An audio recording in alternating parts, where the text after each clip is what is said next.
You see, I'll tell you what happened. Second wave, pregnant ladies were very badly hit. And very fortunately, I work in a hospital which really was dedicated to COVID. Like out of 675 beds, 600 beds were given to COVID patients. We have never seen so many maternal deaths in the last 3 years, which we saw in 1 month. And these were patients who were COVID positive. We were accepting all these patients.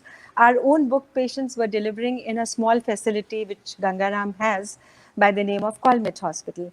So that was kept as COVID-free hospital. Still, people were afraid to go there. But then people were crowding into that hospital because everybody was COVID negative. Even the attendants had to go through a test. Whereas Gangaram Hospital, patients were in a bad state, multidisciplinary management was being done. The anesthetists were the mainstay of our pregnant patients. We lost patients at 32 weeks, 36 weeks, planning a delivery, and she goes into such severe hypoxia. They are intubated. We think of taking out the baby alive, but by the time we can cut the patient down, the baby and the mother both got lost. So we never saw so many mortalities, which we saw in this 1 month of severe COVID infection in pregnant women. The first wave was practically very safe. Agree, ma'am. Especially once pregnant women gets COVID positive. Is there any correlation that pregnancy per se is a condition where you have more tendency of getting COVID positive, of getting the COVID infection?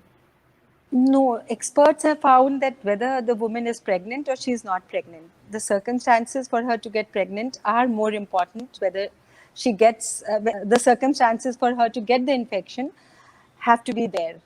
And the only difference is that pregnant women have a lot of hemodynamic changes inside them, a lot of metabolic changes which happen during pregnancy. They also have some degree of immunosuppression because the pregnant mother accepts the fetus which is half foreign to her. And hence they sort of are maybe on a likely higher step to contract the infection. And once they contract it, they are worse than their non-pregnant counterparts in having sequelae because of the growing pregnancy, because of the lung compression, because of the hypercoagulable state which the woman already is during pregnancy. I think we'll pass on to Simi. Simi wanted to have a word with Dr. Gautam. Hi. Dr. Gautam, can we have Dr. Gautam? Hi, Dr. Gautam. So while we're talking about pregnant women and the newborn babies or the birth of the babies during COVID, there is an existing, there are children, all ages. So the younger children did not get severely affected in wave 1 or wave 2, but, there was still some kind of, we are expecting another wave to come. But while we had this wave, how could I make out that my child is having COVID? Are there any signs, symptoms that a child would show that could make me feel that he probably is going through or has symptomatic COVID? Yeah. If you're talking about the first and second wave, the things are very simple. Like any other COVID patient, the presenting symptom is fever. Okay. Now, only one thing I must emphasize in this, that never overlook a child or a baby with fever. Any child who has fever for more than 3 days, at the back of our mind, even if there is no other symptom, apart from a little bit of URI, only one thing has to be kept in mind, that there may be a chance of COVID. So the most important thing, a baby or a small child or an elderly child, the most important thing is that once they get fever and they are being treated at home, the most important thing is just to treat the child normally as any other flu patient, but till there are some alarming symptoms. Now, a baby can present with fever, cough, cold, itch in the throat, and nothing else. And a dry cough, which is very important. Now, as long as this is there, we know that these are the mild symptoms of COVID. So they can be handled at home. Okay, if you are afraid, don't rush to the doctor's chamber. Call them up. You can have a conferencing. Let the doctor see the baby and advise. But one thing is very important at this point is be very careful and be very observant. I'm talking about the parents. Look at the child. If there is, after the third day, there is an increase in breathing pattern, that is, the baby starts breathing fast. Okay. Now, fast breathing means that there is some sort of difficulty in breathing, and that's the first step. Now, how do you measure? Now, in small babies, to use the pulse oximeter is difficult. Pulse oximeter to find out whether the oxygen saturation is dipping or not, because the fingers may be small. So what we do is we count the number of breaths. Now, how do we do that? We teach the parents. Now, in small babies, if you see, they're abdominal breathing. So you take out, pull over the shirt and start counting the number of breath. What you can do, you can keep the hand over the tummy and feel the breath. Now, it depends that in different age groups, like less than 1 year, less than 3 years, and above, the number of breaths, which is a normal newborn baby, will have a higher breath rate. So we say that if it is more than 60, okay, there is something wrong. Similarly, lesser age, more than 40, wrong. Again, the age increases, more than 20, there is something wrong.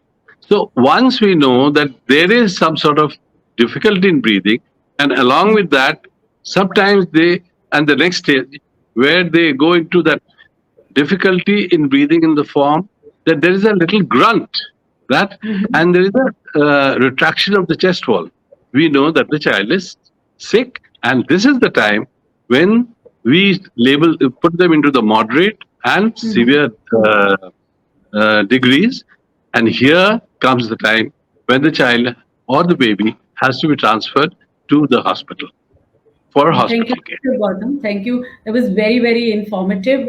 Raj ji, आप कुछ पूछना चाहेंगे doctor Gautam से? मेरा बच्चों से ही जुड़ा हुआ एक सवाल है, क्योंकि अब थर्ड वेव की बात की जा रही है, तो एक पैनिक है, खासतौर से बच्चों को लेकर। ऐसे में जो फ्लू वैक्सीन है, वो उसको लेकर भी डॉक्टर्स एडवाइस कर रहे हैं कि फ्लू वैक्सीन बच्चों को देनी चाहिए, क्योंकि दूसरी वैक्सीन अभी कोविड के लिए वो है नहीं बच्चों के लिए। तो ऐसे में क्या कुछ उसका असर है? और बिल्कुल, I'm sorry, मैंने आपको बीच में रोका। yes, मेरा सवाल जी बहुत जरूरी है, ये मैं सब लोगों को बोल रहा हूं। आजकल फर्स्ट ईयर ऑफ लाइफ में 6ठे और 7वें महीने से फ्लू वैक्सीन शुरू किया जा रहा है। Now flu vaccine is a viral vaccine जिसमें कि हर साल म्यूटेशन होता है, मतलब स्ट्रक्चरल चेंज होता है। जैसे इस बार फर्स्ट वेव ऑफ कोरोना और सेकेंड वेव ऑफ कोरोना में स्ट्रक्चरल चेंजेस हुए, जो स्ट्रक्चरल म्यूटेशन हुआ वो सेकेंड वेव में इतना ज्यादा हुआ कि condition of the babies went very bad. Now in the third wave we are expecting that there would be some changes, there would be mutation. But the thing is this, we are praying to God that it should not be that bad. The mutation should not be that much that it would create another panic mode which happened in second. Now, as far as flu vaccine is concerned, and not only flu vaccine, let me tell you one thing. All the vaccination, and particularly the viral vaccination like measles, mumps, rubella, now pneumonia, all these vaccinations are supposed to be given to the babies in the correct time, because these vaccines will increase the immunity of the child to fight against other disease. And while fighting COVID, we if we don't give the other vaccines, we are exposing the babies to other life-threatening disease.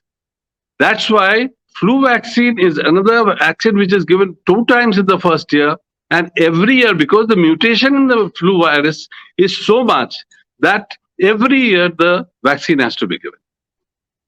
Doctor Nitin, अभी समय की थोड़ी सी कमी है, तो ऐसे yes, we are just racing against the time. Just sir, conclusion to reach the conclusion. Is the third wave happening? And if it is happening, whether whether it is going to affect the children more than the rest? इसके बारे में मैं कुछ बोलना चाहता हूँ. ये बहुत ज्यादा फैला हुआ है कि थर्ड वेव में बच्चों को ज्यादा परेशानी होगी. ना क्यों होगी इसके बारे में आप सोचिए. वो इसलिए होगी या लोगों ने ये सोचा कि पहले और दूसरे फेज में बच्चे बच गए, तो थर्ड वेव में इम्यूनिटी उनकी इम्यूनिटी कम होगी. लेकिन एक चीज आप देखिए, ये एक WHO और orange institute of medical sciences की स्टडी हुई है जिसमें ये देखा गया है कि बच्चों में इम्यूनिटी की कमी नहीं होगी. they will not be at that much of risk as in the other phases, mainly because 50% of the children during this process, during this period of COVID, they have got a small infection. They have got a sort of immunity which had developed, and they may have got a very minor infection which has gone, but that immune factor or immunity factor has gone up. So that is one of the reasons why these children will not be. And second thing I must tell you, that if the third mutation is not that much. Sir. I'll be interrupting, sir. Actually, we are running short of time. I would quickly like to thank our panelists. Thank you, Dr. Gautam. Thank you, Dr. Abha, and thank you.